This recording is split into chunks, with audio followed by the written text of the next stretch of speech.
This video will walk you through the process of sending out a PayPal mass payment. The PayPal mass payment feature is a way for you to send payments to several different people at the same time, even if the amounts being sent are different. A great example of when this might happen is if you have an affiliate program that you have to make payouts to all of your affiliates each month.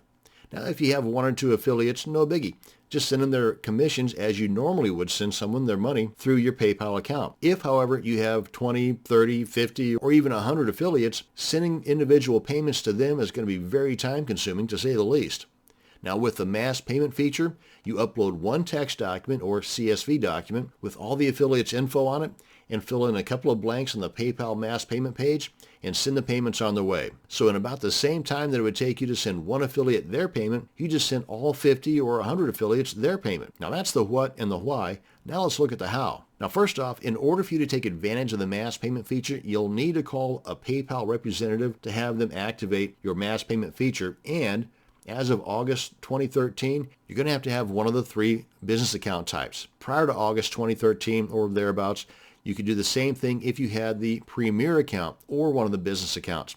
Well, they've changed that to now you have to have one of the business accounts. So if you currently have a verified Premier account, then all you need to do is upgrade to the zero-cost business account, then call a PayPal rep and have them activate the mass payment feature for you. Now that we've got all of our ducks in a row, you come on over here after you've logged into your PayPal account, click on Send Money. Now, even if you've not yet contacted anybody at PayPal to have them activate your mass payment feature, you will have the link here as well. But if you click on this link and it's not been activated, then you're going to get this yellow box up here saying, this feature is not enabled on your account, or something like that. And then it's going to tell you to contact the PayPal representative. Now, as it says here, you can send up to 5,000 payments at once. And there are two ways to submit your mass payment. You can upload a payment file, and that's what I'm going to be demonstrating here because I have no idea on how to use their APIs. Now, if you are a coder or a developer and want to learn more about this, then you've got this link right here to learn more. And if you want to learn all the ins and outs on the mass payment feature, you can go ahead and click on this link right here. It says how to upload.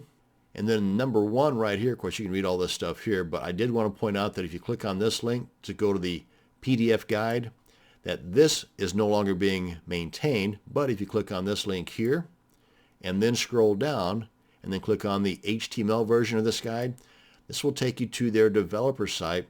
And I would go ahead and bookmark this if you're interested anyway, because it's here that you'll find all the updated and maintained information about mass payments. Okay, now that I've got the public service announcements out of the way, let's take a look at an example of the file that you have to upload, because there are certain requirements for that file. You can either be uploading a text document or a CSV, or a comma-separated values file, which is what you'll get if you use Microsoft Excel or its free equivalent, the OpenOffice Spread, I think it is, or OpenOffice Spreadsheet, or whatever that program is called. But I'm going to be using the text document. Now, if you do a text document, then you'll have to hit the Tab button on your computer to move from one column to the next. Let me give you an example here. This is 3 of the potentially 5 columns you can have. The first 3 are mandatory. The 4th and the 5th column are totally optional, and I've chosen not to have them included in this example. But the first 3 columns are mandatory. The first column is the payment recipient's identifier, and in this case, they're all email addresses. These are the PayPal email addresses of the recipients. So naturally, before you even get to this point, you need to collect the PayPal email addresses of the recipients. Now, you also have the option of going with the phone number that recipient has on file with PayPal, and yeah, they all have to have a PayPal account or the PayPal customer ID. The thing is, though, is that you have to have this same information on that particular file. So if you have some of your recipients with the phone number and the others with the email addresses, then you're going to have multiple payment files because they all have to be the same on each file.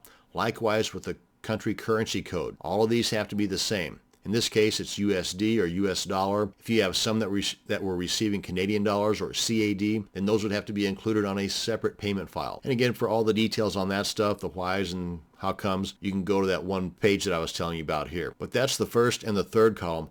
The second column, pretty important to the recipients, is the amount of money that you're sending them. And it has to be set this way. And depending upon the country that you're sending it to, it would either be decimal point for like US dollar, or if it's like going to Italy, then it would be a comma. Depending upon the country that you're sending it to, would depend on the separator that you're going to be using here. Again, more details on that can be found on that one page I showed you. Now the fourth column is some kind of identifier if you wanted to use that. Like maybe you would want to put in for a rebate or a commission or whatever reason you're sending this particular recipient that money. And then the fifth column is an individual personalized note to that recipient.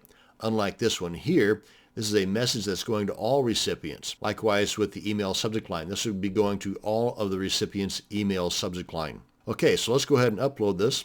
We're going with email address opposed to the phone number or PayPal customer ID. We're going to go with the email address because that's what we have on our file. And I'm just going to put test in here and test in here. And then I'm going to upload the file. Just click on this link and navigate to the location on your computer where you have that file stored. And then click on open and then click on review. You can see it's right there. And at this point you can review everything, and this also breaks down the fees. Now the fees are 2% up to a maximum of $1 per recipient. So if this were, say, $10,000 instead of $5, then 2% of $10,000 obviously is going to be more than $1. But $1 is the maximum that I would be paying, no matter how much is on there. But that's per recipient. So since all of mine were a nice round $5 figure, 2% of $5 is 10 cents. And there's 6 of them, thus the 60-cent fee. So the total cost to me is $30.60. Super simple. Then you can make any changes that you want at this point. And if you wanted to preview the email as they're going to be receiving it, then you've got that option right there. At this point, you just click on submit and the money is on its way. And that's how you can save loads of time by using the mass payment PayPal feature. Thanks for watching and you have a great day.